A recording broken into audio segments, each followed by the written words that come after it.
Okay, HBM Nigerian PLC, that's formerly known as Lafarge WAPCO. Their H1 2021 results. 2026 results. So revenue grew by 31.6% to the tune of 678.4 billion. The profit after tax grew by 57% to the tune of 208.3 billion. The story is interesting, but the profit is actually where the profit is actually coming from matters. So that is why we dive deep. So welcome. This is your first time of going through our research. We break it into 4. The one you read on space, and that is why we encourage you to read this research early, because we publish it early. Then we make our time and make the YouTube video. You can see that it has been up since morning time of 6th of August. So that's why you should go on X and follow us on X, because it's timely there. There's some research we might not even have the time to make the YouTube video. So it's divided into 4 sections. For the one that is published on X, you have this headline side of things. What we found out, the evidence, and what to watch. So these are the 4 sections. Then we have the graphic side of it. We have 4 graphics backing up our research. We have the price charts. We have the income statement, which we have stripped out, a stripped sheet. Then we have the cash flow. So let's dive. First of all, starting with the graphics.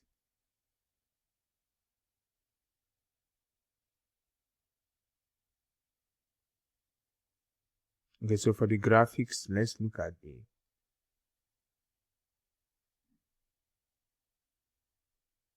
and then a sec. It's loading up.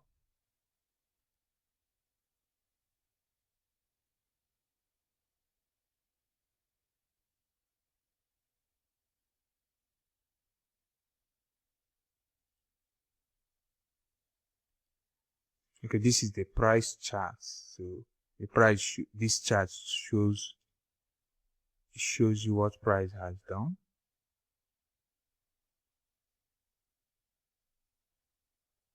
And then a sec. So this is the price chart. So you can see since it was struck here. So since it was struck here, you can see the difference. You can see where price toppled at, continued, toppled at, then it hit a high of close, nearing the knot of 400 before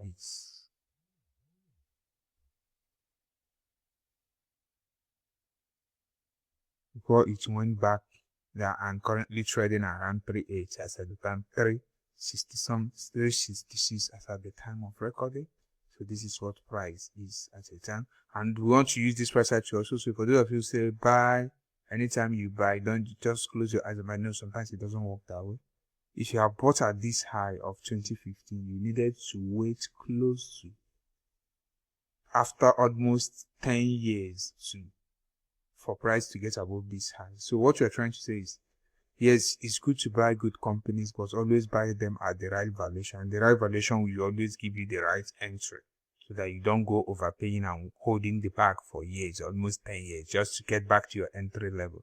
So that is why you shouldn't be blindly buying it. That is the message of this one. So that is why we are showing some of these technical charts where people don't show you. That also timing in the market also matters. Then the next thing is the income statement. So if you look at the income statement side of things, you see that revenue also grew by 31.2%. If you look at the mid-line side of things, operating profit grew by 51.6%. Then if you look at the bottom line, of course, the bottom line also grew. Profit after tax also grew by 57%. Then looking at the margins, we are still going to get to the stories behind the numbers, just trying to rush up these things. The margins, all of them from A to Z, are looking up.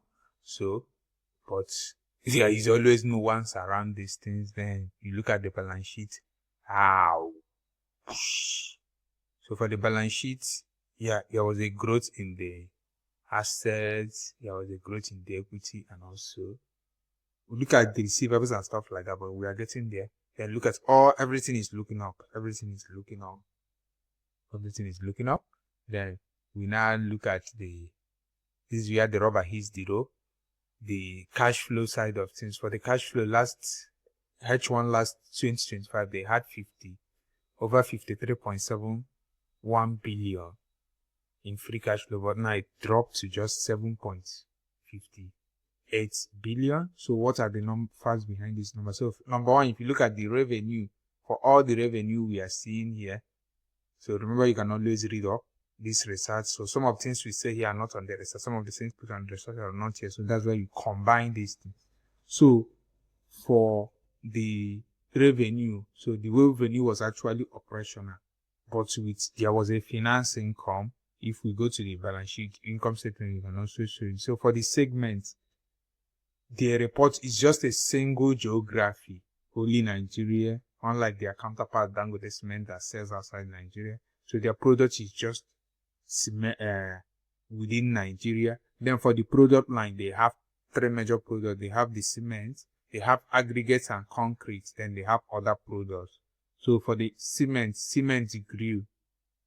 grew by 31.2% from a tune of 504.4 billion to 661.5 billion. For aggregates and the concrete, it grew to the tune of 34.8% from 12 billion to 16.2 billion. Then other products grew by 11.9%. So cement largely made a bulk of a whooping 97.5% of the revenue. Then if you look at other things, there is minor deleveraging.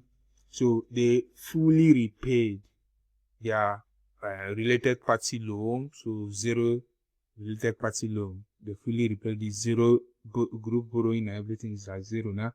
But their receivables are growing faster. So it's interesting to watch. Yeah. Receivables are growing faster. There's another thing to note. Then there is a tiny float. This is the issue we have with some of these NGS stuff. Is that their floats are barely above the compliance, because they gave them two legs, either 20% free floating or you do 40 billion. So some of them can easily do 40 billion, but that's why we are clamoring for one uniform free float, especially from percentage wise. Because if you're a big stock like this, 40 billion is just simple to make up. Then the tax provision also surged. So there was surge in their tax position. So these are the findings around it. So you read up, add it to your thesis, and see you on the next one.